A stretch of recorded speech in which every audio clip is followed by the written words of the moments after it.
That was fun. That was fun. That was great. Yeah. But now I'm excited again. Why's that? You got a legend in the room. What are you kidding me? You. No, not me. I'm nothing. Come on. Mary Lee. Mary Lee all the way in Florida knows this legend. He's worldwide legend. We also learned David Lee Roth is getting ready to announce dates for a winter tour. Oh. And Jimmy Koplik, Yes. world concert aficionado, is visiting the studio now That's right. He's right here, right now. Oh, my gosh. Yeah. on Wow Radio CT. Mary Lee, we'll talk to you later on. All right. We'll see you later. Yep. Whoa. And, Wait. It's a lot going Landry. on. Yeah. She's coming in. Welcome, Jimmy Koplik. Nice to be here. How are you? Great. Oh, we've met before. Of course you have. Many years ago. And a few months ago. Over and over and over. How long have we... You know, Well, I Well, think been it's around. more how long you've been with the other station. Because Yeah, that's- too, going back there. I go back with them since 1971. Ooh. A little before I started You were there. before? Yeah, I was I- before you, yeah. right? Yeah. I don't want to say when I started either. I said it. 79. Good grief, man. Yeah, time goes Yeah, by. yeah. It's one thing that don't stop marching. Yep. No, That's now what- it's closer and to see our that- age, 79. Do you hear that helicopter coming in? I do hear You it. know who's, Who you is know, that? you know who's in that? That's Pam, Pam Landry. Landry? She's Yeah. coming in. Hey, Those- Pam. Yo! You up there, Pam? I'm here. Be careful when you come down. You're going to splash water all over my Toyotas. Oh, okay. Okay? And Mr. Jimmy Koplik's here, so don't get him wet either. Hey, Jimmy, Come on down. I'm coming. All right, Jimmy, we have a direct hookup to Pam. She's going to land right now. Yeah. Even in this weather. She It's clearing up. It's okay. Okay, good. Yeah, she we're good. leases that thing. Then doesn't matter how you treat it then, Mary. Yeah. Pam. Which one? Who am I talking to? Pam! Pam. It's Pam Landry. You know, the Landry Luncheonette, Smitty? It's Okay. It's old habits die hard here. Yeah. See you in a minute. So is it a leased helicopter, Pam? yeah. Dad, don't bother cleaning it up then. You can bump into things nobody will notice. That's right. Yeah, cause some trouble. Jimmy Koplik, nice to have you here. It's nice to be here. We've got to do some news, and we'll come back and talk to you I'm staying. for more. I'm excited about the season he's got coming. Oh yeah, You know, he always surprises us with the greatest entertainment around the whole state, plus New York, plus half the world. that's true. Yeah. And Jimmy, just on this side of the news, do you have any news on David Lee Roth? No, but I'm going to sure find out some, that's for sure. Okay, As soon as yeah. I get back to my office. See Bob. Bop. Okay. She must have had some bourbon. Maybe a bottle of wine. That's all right. She's driving a lease. That's all right. She's not driving anyway.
We are WowRadioCT.com, 97.7 FM, WATR. You sure that's who we are? Pretty sure. Okay. I just want to make sure. I know one thing for sure. Yeah. Smitty, you know what's for sure? Special edition. Yeah. It's with the special man. You don't Jimmy mean Koplik. Oh my gosh! I thought you were talking about Brian. I thought you were talking about yourself, Z. Never talk about myself. What are you kidding me? I mean, when you got the legend of concerts in here. That what, is the funniest thing I've heard all year. I thought you were talking about Pam. Yeah. Hello. Yeah. Is that Smitty over there? Hey, Yeah. Look who came in. It's Jimmy Koplik. Are you kidding me? Oh, I was confused. Hey, for a we're moment. live right now on we YouTube. are. Thank Also. God we're alive. Oh, Yeah. really? Where's the camera? Yeah. Uh-oh. Now, Jim, we've all known each other for a there. long time. Smile. There we go. That one's Oh, right it's on. not facing the camera. Okay, We've there all we go. known each other for a long time. I have a question. Yeah. You look very relaxed. Is that from vacation or is that medical? Oh, it's medical. Is it? Okay, good.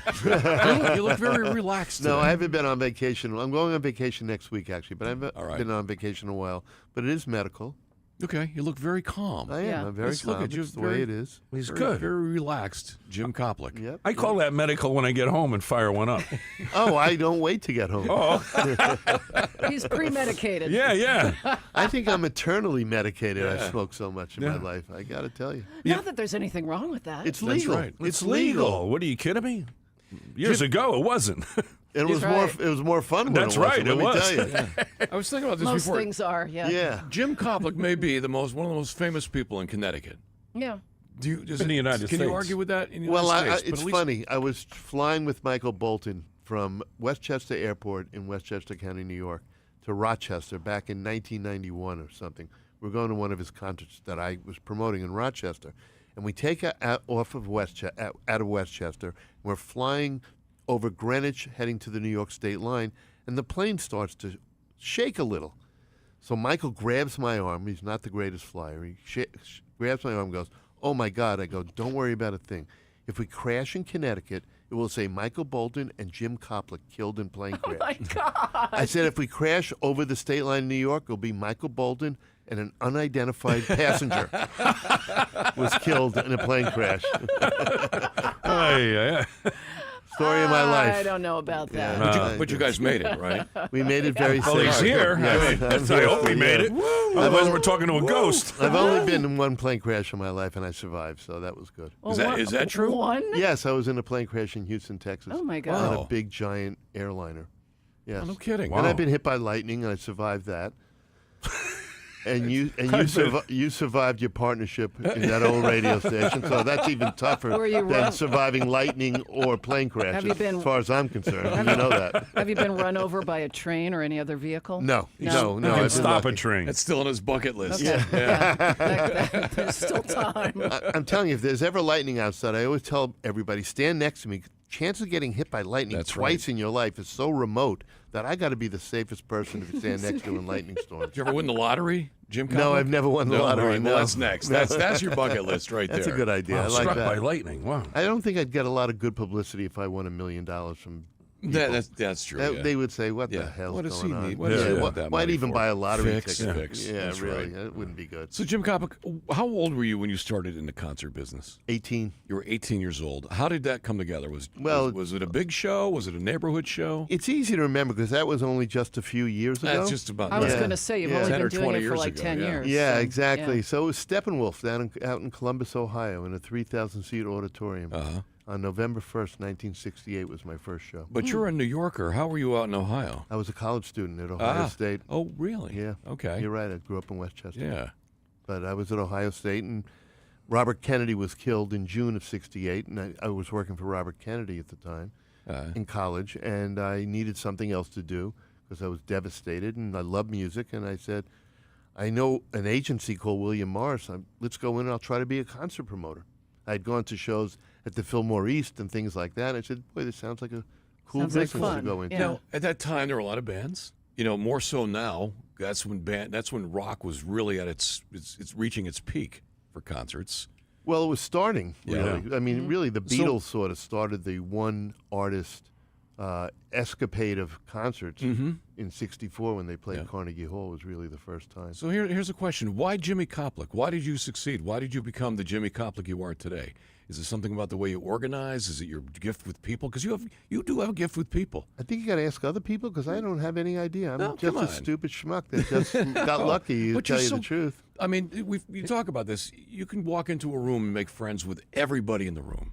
Well, that's who he is. But Yeah. Well, I try to, whenever I make a business deal, what I try to do is I try to make it as good for them as it is for me. So people want to work with me in that case. I think so.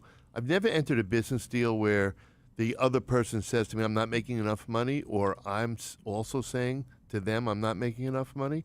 So I'm sort of a compromise sort of guy in general. Let's compromise on a deal. What's good for you? Like when I walk into a good negotiation, I say, what is most important to you? And I listen first, and then I go, okay, and here's what's most important to me. Let's try to reach the goal for each of us. So it works. So that's your gift. That's why, because you can hear the other person, know what they want. He cares. And bring them On both together. sides. Yeah. I don't want to hear complaints of this sucks, this isn't good, through a 10-year agreement. So I try to make it good for everybody. At what point did you partner with Shelley Finkel? I met Shelley in 1970 at a traffic concert in Dayton, Ohio. We managed a band called Hammer. Again, Ohio. Yep, in Ohio. I was, my first 4 years of concert promoting was in Ohio. And then in '71, I came to back home to New Rochelle, where I grew up. And Me too. You grew up in New Rochelle, too? Born in New Rochelle, raised in Mamaroneck. Oh, wow. Okay, my kids were born in New Rochelle. Well, we'll talk afterwards. That's why Walter's Hot Dogs, by the way, is at the Amp in Bridgeport because of the Largemont best. and Mamaroneck. The right, best, exactly. yep. So getting back to, so I was up at had met Shelley, and we talked during the year and a half since the concert of in Dayton, Ohio, and I went back to New York, and I was going to law school in New York, and I had trouble. I wasn't smart enough to go to law school and still fly to Columbus, Ohio, and promote concerts. So I wanted to find another market. So somebody had suggested go to Connecticut. There's no major promoter in Connecticut. The guy that is in Connecticut is an old guy, and his name was Ben Siegel. He owned Oakdale, and he does not like rock stars. He likes Broadway stars. So you can make friends with rock stars that way. I said, okay. So the first show that I saw that was appearing in Connecticut was at the New Haven Arena, October of '71, Jethro Tull. I said, okay, I'm going to get my car. I'm going to drive up to Jethro Tull, who I had promoted in Ohio a lot, and try to steal it from whoever this promoter is. So the next time Jethro Tull plays Connecticut, it's for me. I need a show. I had already booked the Allman Brothers in November of '71 at the arena. So I already had a show. I had something to say to Jethro Tull's manager. Foot in the door, yeah. Yeah, so it was cool. So I walk into the dressing room, and the first person I see is Shelley Finkel. And I go, what are you doing here? I said, Hammer's not opening up this show. He goes, no, now I'm a concert promoter, and I'm promoting the Jethro Tull show. And I looked at him and go, I was actually up here to steal the Jethro Tull show from you the next time that he plays the market. And he looks at me, he goes, what are you doing now? And I go, well, I'm going to law school, but I'm also trying to stay in the concert business. And he suggested we become partners. Wow. What a great story. It was his suggestion. And so you it did. was- and he told me to stay in law school.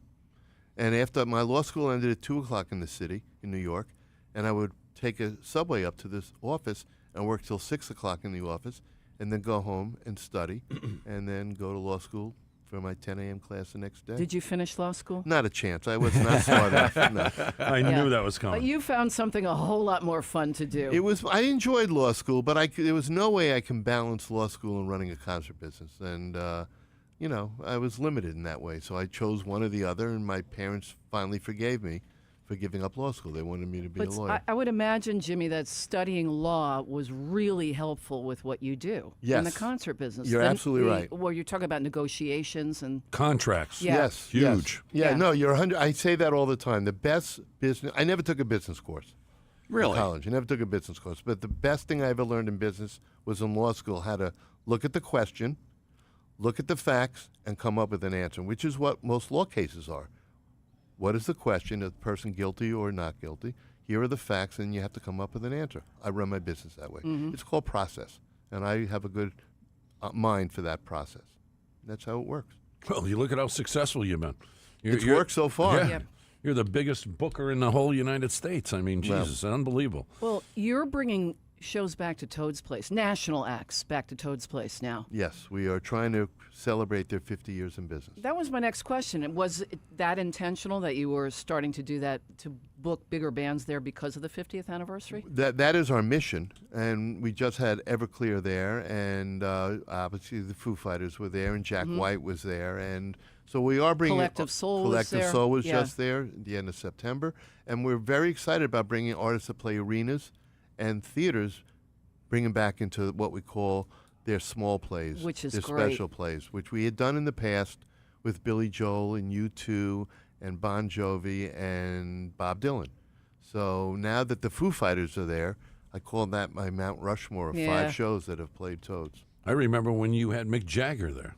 Yes, the Stones were there. Yep. In What year was Toads 1989. was great when Was that 89? 89, yeah. 89, yeah. Yeah. yeah, when Mike was around. Mike was God Big rest Mike. his soul, Big Mike. Yeah. Yes, Mike was great. So how did the Foo Fighters show come about? How do you get a band like that to say, okay, we'll play a small venue? Well, we had heard through the grapevine that they were going to tour, do a short tour, and because they had not played Bridgeport the year before in the festival, they had canceled off. We thought it would be great to bring them to the Amp in Bridgeport. So Kurt Isley, who is close friends with the agent for the Foo Fighters, called up and suggested Bridgeport. He then, being in the weeds, unlike me, I'm no longer in the weeds at my age. I don't know everything that's going on like I used to. And you'll see what happens when you get my age. And he says to me, they're now thinking of playing clubs. He's going to pitch Toads. So I give Kurt all the credit. I don't deserve the credit. And Kurt suggested Toads, and then when they switched from going to small theaters and boutique amphitheaters to the club level, Kurt was on top of it, and that's how we got the Foo Fighters to play. And I heard Dave Grohl said, why didn't we do this before? What took us so long to play Toads? I don't get it either. The one time that Nirvana played Connecticut was actually in the old, I think, Space Ballroom or something like that. It was yeah. some small little, the Moon. I think it was called the Moon. I think that was Moon, when Fernando was working with the Moon, wasn't it? But a lot of these bands really love to do these shows at small clubs. They love doing the shows. They hate what they get paid. That's always the problem. Is there somebody else on your bucket list to get into a club like Toads? My bucket list is very large, Uh-huh. but Bet. nobody wants to do it because everybody. It's so much about money today. It's so different than it used to be. When Billy played Toads, it was all about recording a live album. He wanted to have a club crowd around him, not a theater or an arena or an amphitheater or a stadium crowd around it. When Bob Dylan did it, it wasn't about the money. He was rehearsing his set that he was going to do for his next tour, so he played 4 hours. When the Stones did it, they were opening up a stadium tour, a Steel Wheels tour, Yeah. but they always played a club first. So again, it wasn't about the money.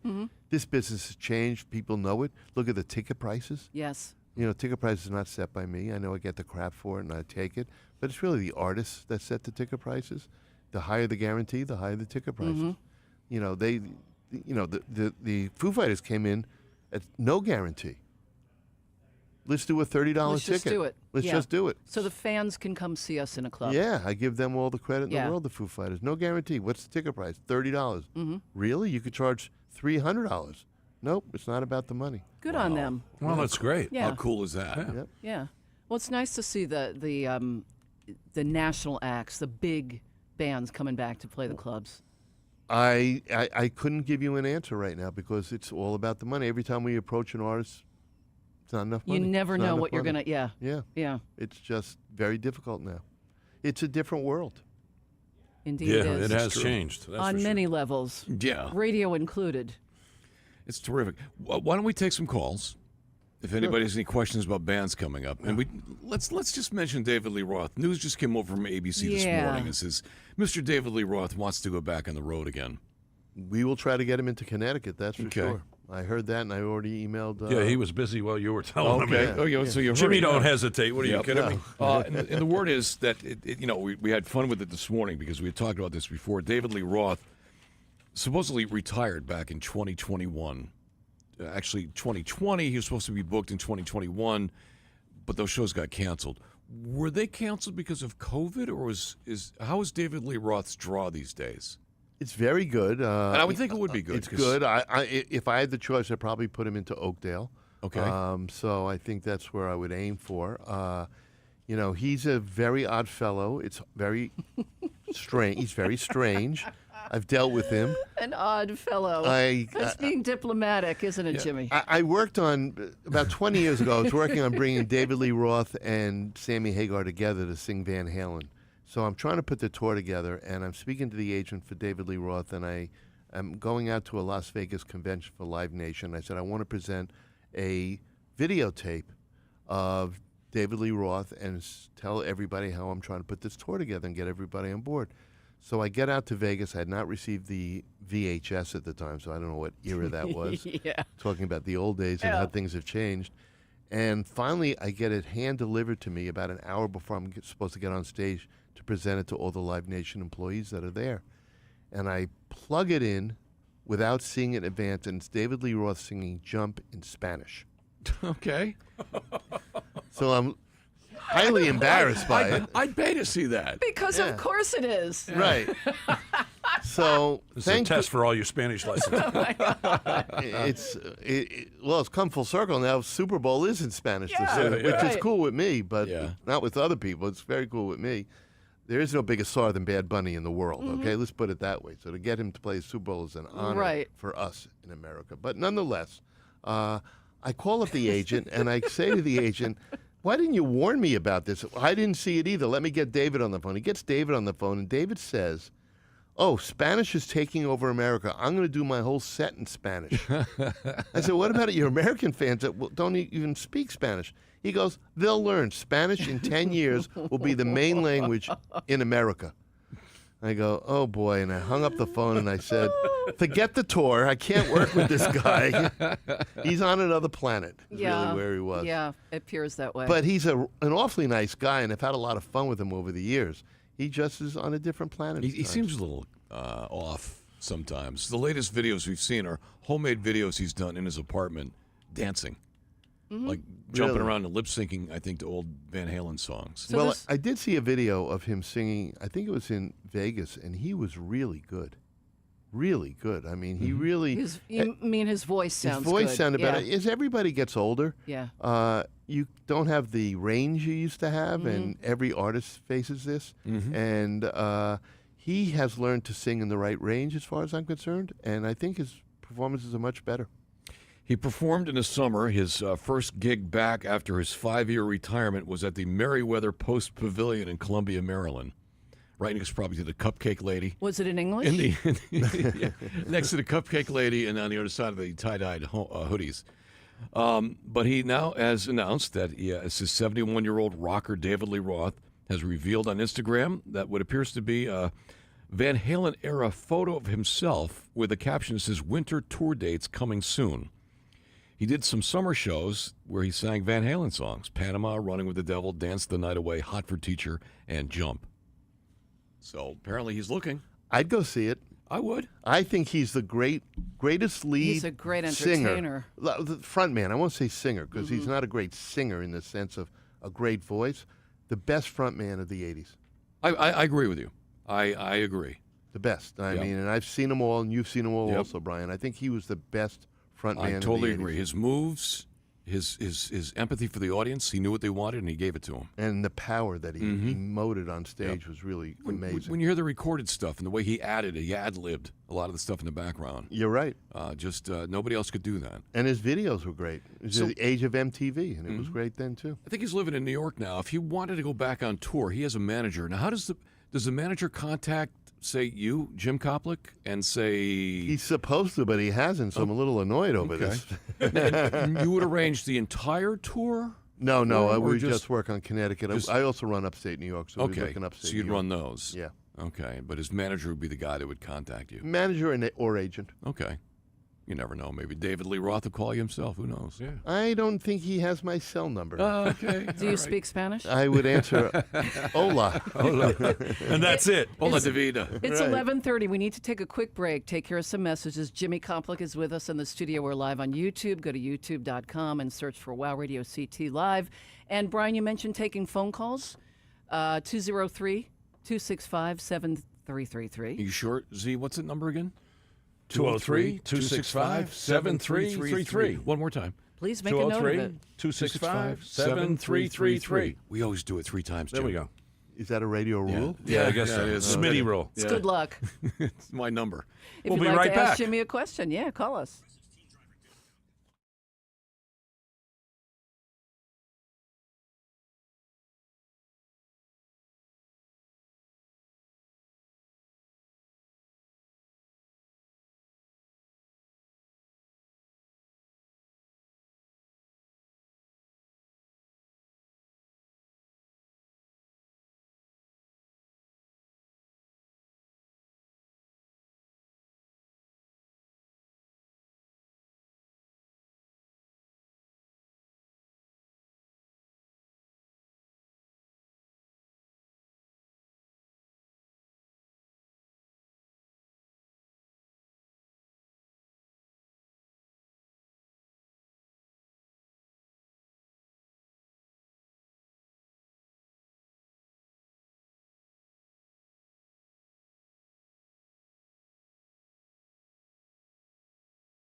We are WowRadioCT.com, 97.7 FM, WATR. Is that right, Z-Man? As last I knew we were. All right, good. You're listening to a special edition of the Brian Smith, Pam Landry Z-Man Hour.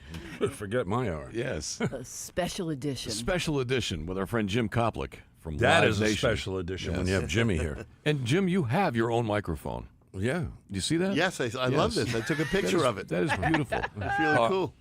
He's had that up here since right after we opened. Yeah, That's you've been had your own mic. microphone. 50 years, huh? Every time we look over at somebody at that microphone, we see you. That's So, great. And they see me too. You've become part of Yeah. You've become part of our heart here, Jim. That's right. We always have been.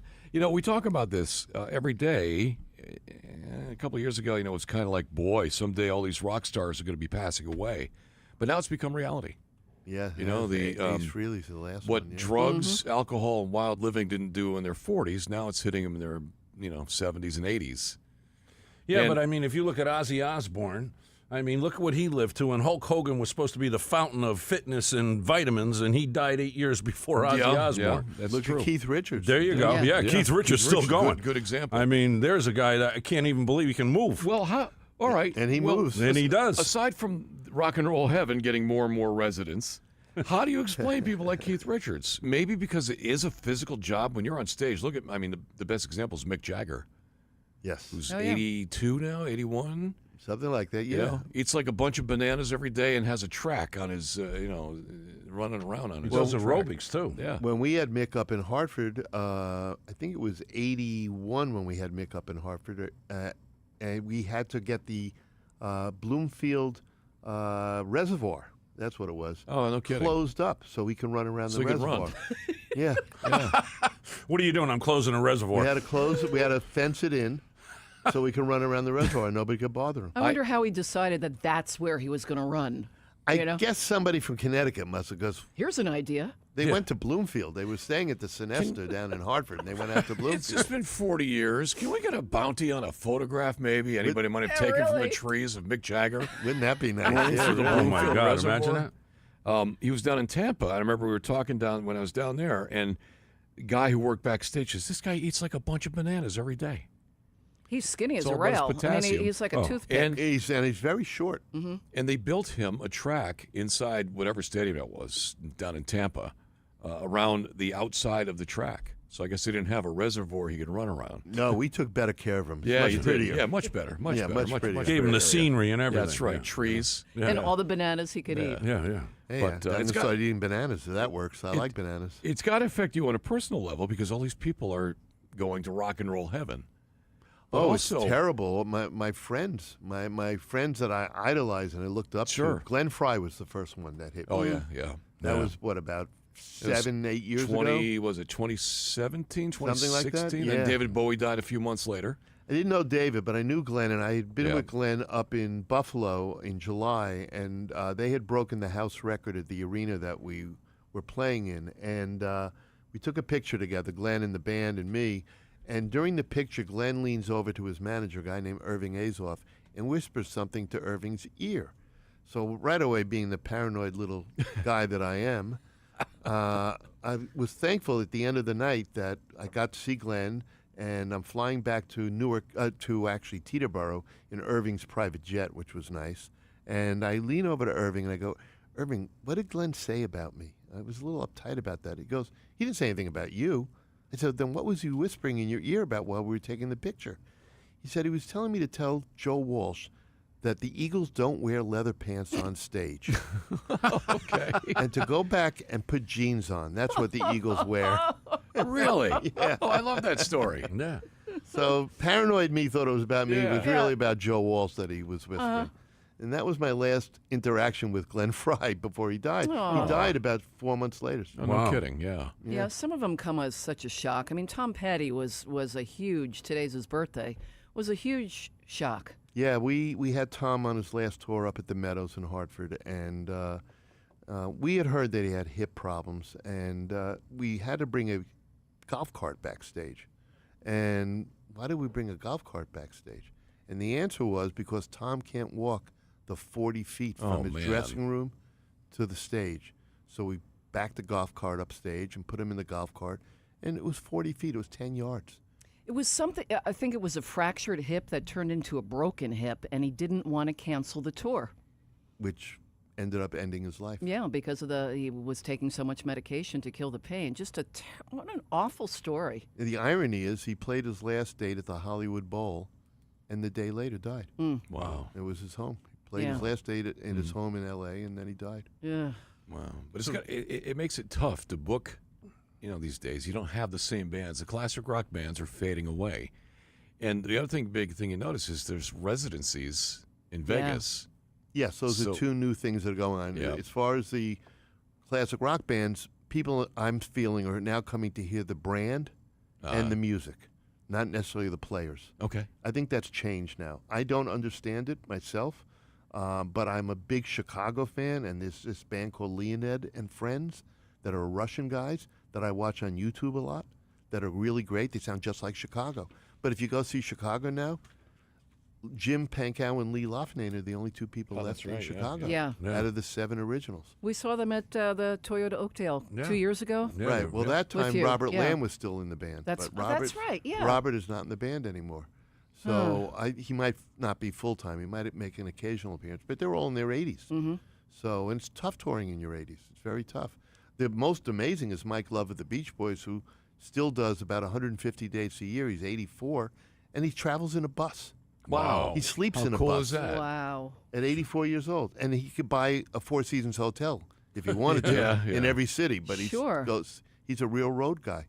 But as So- Brian just mentioned, the residencies, it makes so much sense for these artists. It does for the artists, but not for us in Connecticut. No. Because, Bruno Mars has been there for years and doesn't go on tour, although I hope he goes on tour next year. That's the rumor I hear. He might go on tour next year. But all these residencies, Sammy Hagar's now doing a residency Yeah. in Vegas. I'd love to see him come back here. Yeah. But I think, he's 78 or something like that. He just turned 78. He just Yeah, had he a has a birthday birthday. last week. Yeah. Yeah. Maybe if we send them fruit Day after me. baskets. I think it's going to take a lot more than fruit Really, you baskets. think? Yeah, because it's tough being on the road. I think it's a basket full of money. I think a residency in Connecticut would be great, I too. think Milford, yeah. Connecticut. Vegas baskets have a lot more money than Connecticut That's baskets. probably true, Jim Koplik. You're right. Exactly. That's great. So, bucket list. Who do you want to see come around to do a tour? Maybe a final. I mean, there's so many final tours. Well, now, I would too. love to bring Paul McCartney to Connecticut Yeah. again. Oh, wow. That would be my dream. I mean, we had him back in 2002 up at the the People's Bank Arena now, but the Hartford Civic Center then. And I would love to do that. And I've worked with Tom Cantone and Mohegan Sun to try to get it. And we offered a boatload of money. It didn't work on the tour that he's doing right now. In fact, I'm flying to Buffalo next month to see the show myself. And hopefully, if he tours in 2026, we'll convince him to play Connecticut. So that's my bucket list artist. Wow, that's great. How would you convince Paul McCartney to play Connecticut? Well, Is it a financial thing these days, or is it a friend No, thing? he doesn't need the money. No, I was going to say, you can't really bribe him. No, not at all. And he plays 3-hour sets, and his ticket prices are reasonable for a person of his magnitude. In 1990, when I tried to get him into the Ale Bowl, his late wife's parents lived in Connecticut. They were Okay. New Canaan residents, and I used that line, and it worked until I got my license turned down, which I went for in New Haven back in 1990. They turned it down, so that didn't work.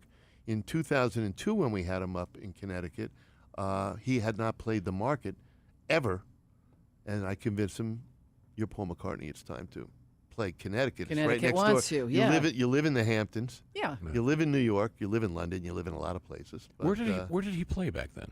the Hartford Civic Was it Center. Hartford? Okay, so it Yeah. was the Hartford Civic Center. Yeah, played one night and it was great. Okay. Opened up with the song "Hello Goodbye." I remember the set list by heart. Mm. And I'd like to get him back in. I think it's time. Oh yeah, it's time. Yep. Get out there, Paul McCartney. I'll give Okay, it a I'm try going to next ask year. who else besides McCartney? Well, we just announced Rush this morning coming back That's to so- Connecticut, yeah, that's which great. is nice. Yeah. They've been retired for 11 years. They're going out to Mohegan Sun on October 30th, so that's very exciting for me. And truthfully, there's nobody else on the bucket list because we've had everybody Yeah, else. Stevie Nicks. What's going on with her? We have her Friday night at the Yeah. People's Bank How's her Arena. health though? Her health 'Cause she is had good. that bad shoulder. She fell on her broke her shoulder. shoulder, She right. broke her shoulder. Falling is a problem for many people in their 70s, as I know myself. And it's thankful that she has agreed to come back to Connecticut, and it's already sold out. And Now, does she have an MRI on hand? Is it part of the new contract? no, it's not. She negotiations? seems very healthy, actually. She seems really. She's done 2 dates Uh-huh. so far on her return. She's done 2 dates. Will be her 3rd date. She took August and September off, All and right. she's coming back on Saturday. It's not Saturday. So where Right. will she be? People's Bank Arena. in Oh, Hartford. beautiful. Up in Hartford. So, Jimmy, all the entertainers, I mean, God, you're like the legend of all legends. Who were some of the best entertainers to work with back in the day? Charlie Daniels. Oh. Really? Why? Wonderful, warm, I love engaging. Charlie Yeah. Daniels. Loved my people in Connecticut. The fans loved our security team. The A-team security took them on the road with him. When he did his volunteer jams, he brought them down to run their volunteer jams. I booked the volunteer jam on the road for 3 years with Charlie. We sent it out on the road. It was great. Did great business. So Charlie, Felix Cavalier of the Rascals, Mike Love of the Beach Boys. Really? Mike Love. Mike Love of the Beach Okay. Boys.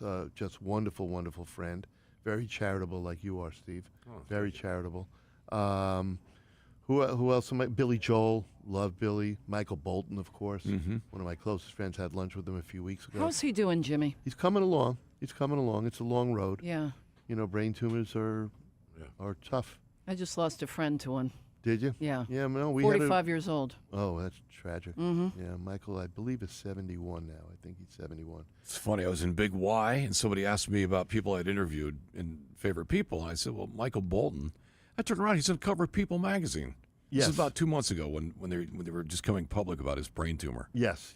And he had the operation back in December of 23. Didn't release much about it until recently, and he's making good recovery. I mean, we had a nice Good. lunch, nice discussion. I was with his girlfriend a few weeks ago, about a month before I had lunch with him and his 3 daughters, which was a lot of fun because I've known the daughters since they were little girls. So it was fun to see them as grown-ups with kids. So Michael's now a grandfather, which is wonderful. Wow. You really helped build his career, though. I mean, he was a Connecticut boy. Connecticut you started boy- him at Toads with a different name, and Michael, yes, Blackjack was That's actually right. the name, not Yeah. even Beloten. It was Yeah. Blackjack, his band. But what I loved about Michael is the minute I met him for the first time, which is 50 some odd years ago, I knew he was a star. He carried himself like a star when he wasn't a star. And we used to let, back in the days when I had the backstage passes, now the artists create backstage passes, I used to give him backstage passes to come backstage. And he always appreciated that. He got to meet Kiss. He was a giant Kiss fan. He loved Kiss. He loved Deep Purple. He loved the hard rock bands. He loved Zeppelin. He's a hard rocker at heart, even though he's known for his ballads and his, adult contemporary hits and his music. He really is. But he started out as a rocker. Oh, yeah, and Yeah. he still listens to the same music because we listen to music together, and he's still listening to Deep Purple and Zeppelin and stuff like that. Yeah. So he's got two sides to him. He's got Yeah. what I call the female side, and he's got the male side to him. He's in touch with both sides of his personality. And I always gave backstage passes, so I would introduce him to artists, and he would sit down and ask if he could write with them, and he ended up becoming a great writer from meeting all these stars. thanks to you. When was the last time we talked to him? I had lunch with him 3 weeks ago. Oh, 3 weeks. So he's doing better. He's doing much better. Okay. That's good. Great Thank God, improvement. yeah. He's got a Yeah. wonderful girlfriend, Heather, and we'll probably get together sometime in the next few weeks. Wow. That's good to hear. Yeah. Yeah. Yeah. Well, tell him Connecticut loves him and misses him. He's still here. That's He it. lives in Westport. Yep. Never he's- moved out. Any of these people, and I'm going to tell you who I'm talking about. Any of these people who could have done anything else but did music instead, who would have been great business people. Somebody asked me who I thought was the smartest person I ever interviewed. I said Ian Anderson from Jethro Tull. You're right. I was intimidated talking to people because he runs a salmon farm in England that is pretty successful. Yes. And I thought, I wonder if this guy could have done this and not even done the whole music thing.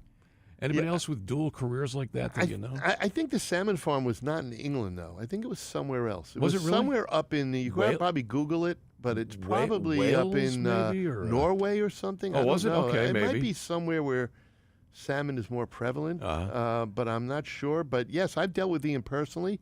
I love Ian. You're right. He's a businessman and a musician, and and a I smart tried. guy. Really smart guy. I tried to put a tour together of Yes and Jethro Tull back in the year 2000. And Ian's smart. He manages himself. He has no manager. Okay. So I had to sit down on the phone. There was no Zoom then. So I had to create a conference call with Ian and myself. And so I could get a hold of Ian, and Martin Barr was his other guy in Jethro Tull Right, at the yep. time. So Martin was on the phone. So I said, Ian, I've got this great idea. I want to put together a tour of big amphitheaters with you and Yes. What do you think? And he says to me, I would not make my fans sit through that interminable Yes music. Not a fan, apparently. No. I went, oh, this phone call's not starting off guess real that's good, not is it? happening. Yeah. One of Real the problem. smartest people I ever interviewed was Billy F. Gibbons. I could listen to him talk forever. Really? See, and I have not ever even spoken to Billy. Fascinating. Really? Super smart guy and an incredible guitar player. And then you have somebody like Brian May, too, who Oh, yeah. talk about brilliant. An astrophysicist. Yeah, that's a side job. I can't even spell it. You know? So it's good to have something to fall back on if the music thing doesn't And they work didn't out, have to though. fall back, did they? No, they I'm trying to didn't. convince Ian to come out as Jethro Tull and tour in 2026. Oh, that would be great. Yeah, we could use another Yeah. Jethro Tull tour. Oh, absolutely. Oh man, that would be fantastic. It was one of those moments back in '70 when I first promoted him. I think it was '70 or '71, and I'm sitting in the audience watching it because I love his music, and I just met him, and all of a sudden I'm sitting in the audience. The first thing I see is this guy hopping from this outside of the stage across the stage with hair down to his butt, with a flute in his hand on one leg. You know, I've never seen anything like this, nor have I now seen anything like this since. I said, this guy's a star. And they got the Grammy for heavy metal. Yes. Remember when everybody went nuts over that? It's beat like Metallica out or So something like that. funny. It was Yeah. crazy. how could a flute player be heavy metal? Because he's not. No, exactly. Well, anybody who respects the Oops. Grammy Awards, that should have been the first indication they don't know what they're talking about. Jimmy Koplik, can you talk about any tours that are going to happen in 2026 or is that all? I am working my butt works. off. Right now, I'm working my butt off to get Dave Matthews to come back to Connecticut Excellent. wow. and play That'd the be great. Meadows next summer. It's been a few years since he's played the Meadows.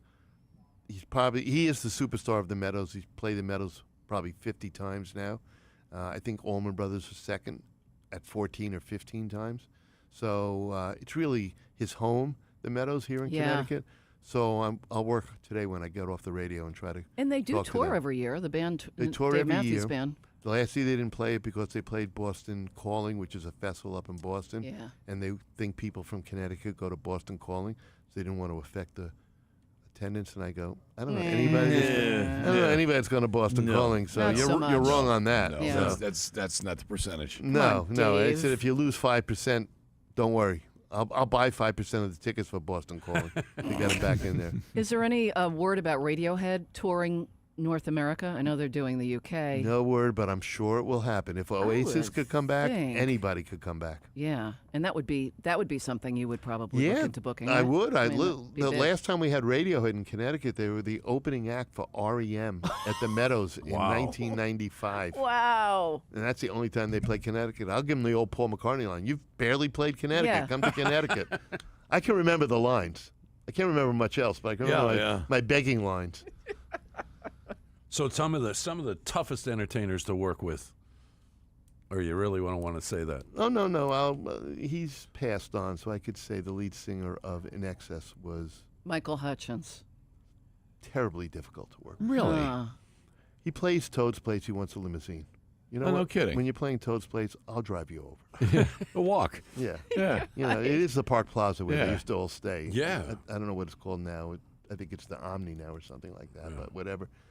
And you could walk there. You're right, Brian. And they're tough. Emerson, Lake, and Palmer, they hated each other, so working with them. Oh. Not that they weren't that nice guys themselves, but when you worked with them, when they stayed at the Park Plaza, I had to get 3 limousines to drive them 2 blocks to the Coliseum.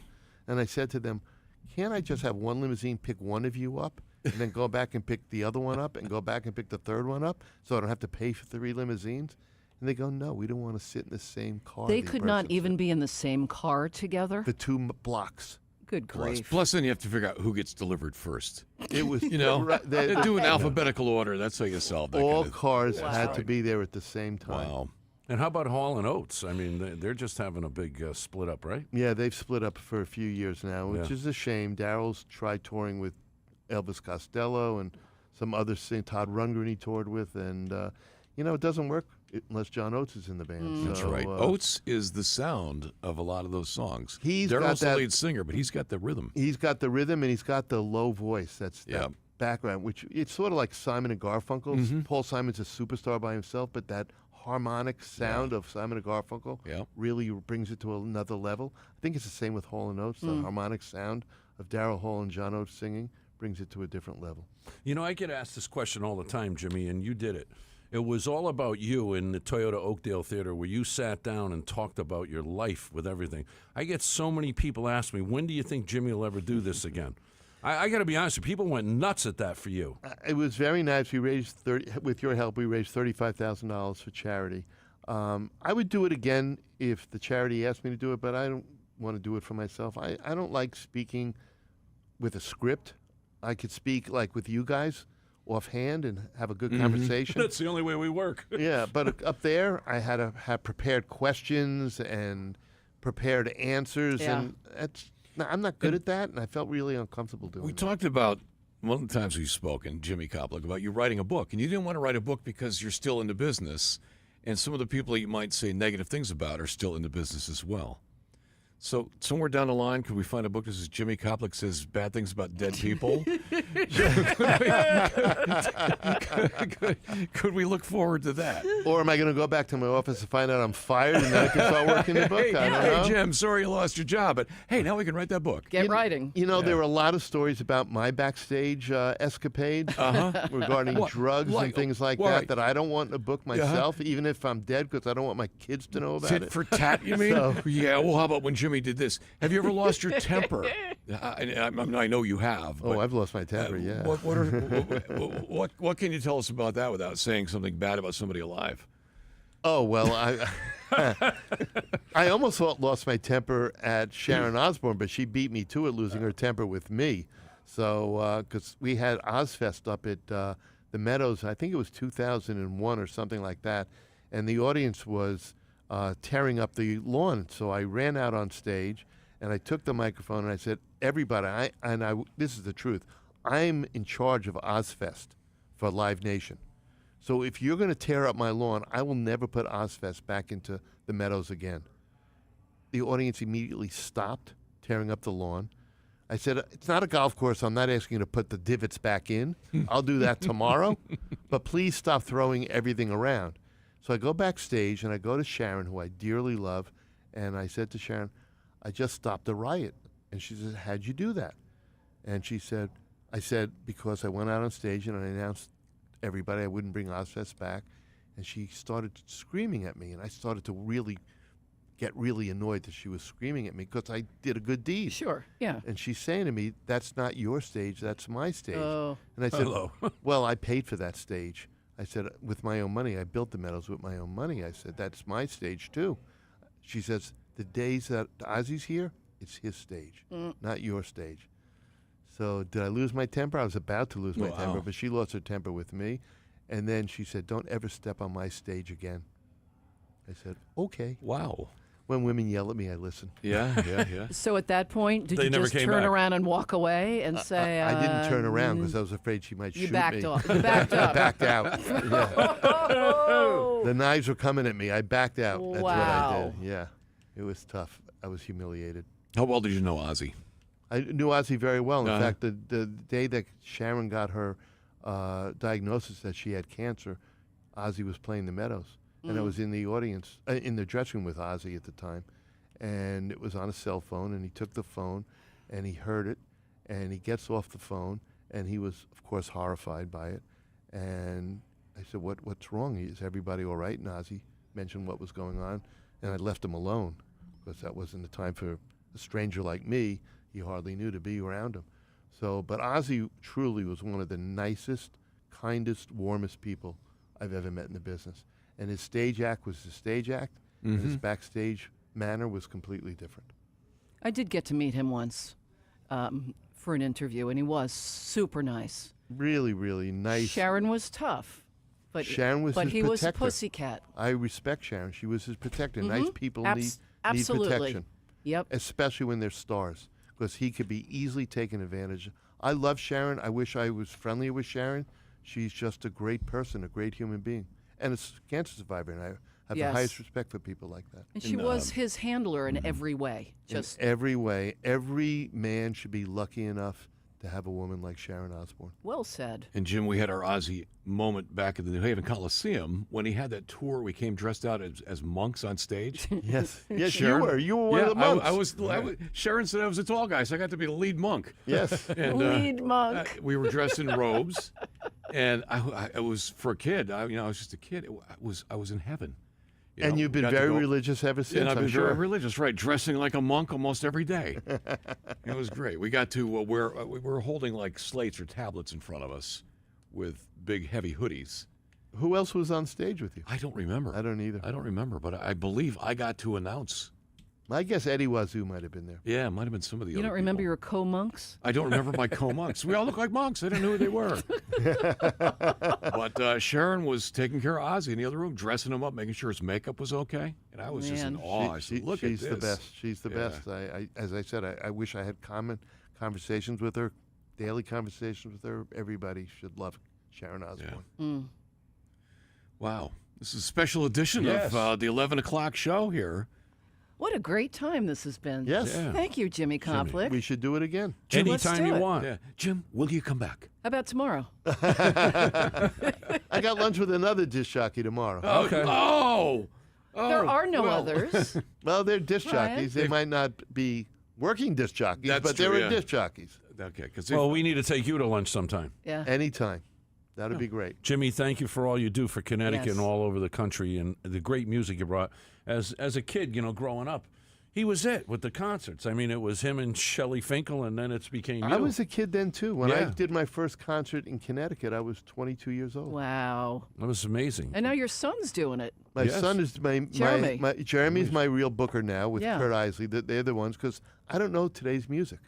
I don't know who's popular, who's not popular, who should be booked, who shouldn't be booked. I can still book the classic rock acts, but I can't book anybody else. Have you heard of Taylor Swift? She's supposed to be pretty good. I think she's going to make it one day. Maybe. Yeah. Yes. Yeah. Yes.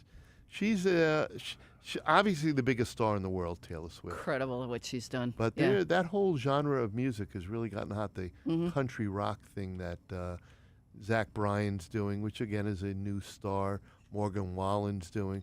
It's really the hottest today's music. Bailey Zimmerman, Whiskey Myers. I can go down all these names. I couldn't name one song they do. that's true.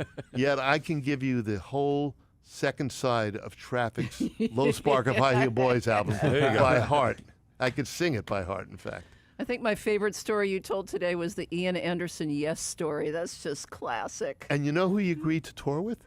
Jethro Tull, the Moody Blues. Wow. And their songs can go on forever. I don't have an explanation for that, Right. Pam, but you're 100% Yeah. right. I mean, that's a progressive. So we finally agreed to do the tour with the Moody Blues, and they did a tour with the Moody That's Blues. so funny. Yep. That's very cool. No yes. No, the way he said it. I will not subject my fans to that interminable yes music. Okay. I think you got your point across. And Yes. I'm a big Yes fan. I love Yes. That's what we're going to introduce Yes from now on. Wow. Yes. Here's the interminable S. Yes. On I Radio introduced CT. Traffic at Woodstock '94, and I had to say something like, by order of the Majesty, her Queen, please welcome Traffic. So when I saw Steve Winwood down at the Tedeschi Truck Show in Bridgeport this fall, I went up to him and I said, I've never met you, first of all, so I really want to meet you. I love your music. Yeah. I said, second of all, I'm the one who introduced you to at Woodstock '94. And he goes, oh, you had to say, and he repeats what I had to knew, say. yeah. I go, you remember that for 30 years ago? He said, Bill Graham, the concert promoter, introduced us in the late 60s like that. So Traffic was always introduced like that for the years that they were a band. How and I funny. had to do it when they returned in '94. They never broke with tradition. Never did. Yep. Wow. And what was that introduction again, Jim? By order of the Majesty, her Queen, Majesty the Queen, please welcome Traffic. Oh, that's excellent. Wow. I like that. We should have Jimmy record that for us, Yeah, Brian. that's true. Yeah, So huh? we play it. If Yeah. you play Traffic. Or if we play the traffic jams. He and opened the, up and the with news. Pearly Queen that night Okay. for Woodstock. And then in Bridgeport, he opened up with Glad. So he must open up with instrumentals all the time, I Yeah. would guess. That's But he fascinating. didn't play Freedom Rider after Glad, which bothered me. Traffic fans know what that's about. Yes. Yes. Jim Koplik, thank you for being here. 12:03. Please come back and visit us again. You got it, guys. You know Thanks. where we are. Yep. We know where you are. This is your house anytime you want to use it. We'll send a car. Brian, you just we'll send a reminded me. car. I never Yes. asked him the question that we usually ask our Oh, guests. Jim, Oh, boy. buckle up, Jim. Kind of late now. She did this to the governor. Yeah, she did it to the governor. Would you like to be included in that? I'm seeing the governor Friday, so I will talk to the governor how you're beating Jim. me up like you Nah. beat him Jim, up. Jim, she's going to shout, so You be know- careful. Okay, this is how All it right. goes, but it's too late now because you've already been here for But an hour. we'll just go back, Pam. I'll help you out. Okay. Hey, look who we have with us today. Jim Koplik. Pam, look who's here. Jim Koplik. Oh my. Who are you and why are you here? I am a concert promoter. And that's how I dress up as Halloween as a concert promoter. His name is Jim Koplik. I put the Jim Koplik uniform on. And I'm here because I love Steve Zion. That is the Jimmy, right thank answer. you. I love you, brother. that's- There's that nothing I brings- wouldn't do for you. You always are there. This guy has the biggest heart for charity and everything else. I mean, God Absolutely. bless you, Jimmy, for what you've done for all of us in It Connecticut. is the truth. That's why I'm here. Yep. And this brings it all around. That's the Jim Koplik that gets Yep. everybody to come to Connecticut. He's the man. Thank you, Jim. Thank you. Thank you, Jim. Always a pleasure. Oh, and by the way,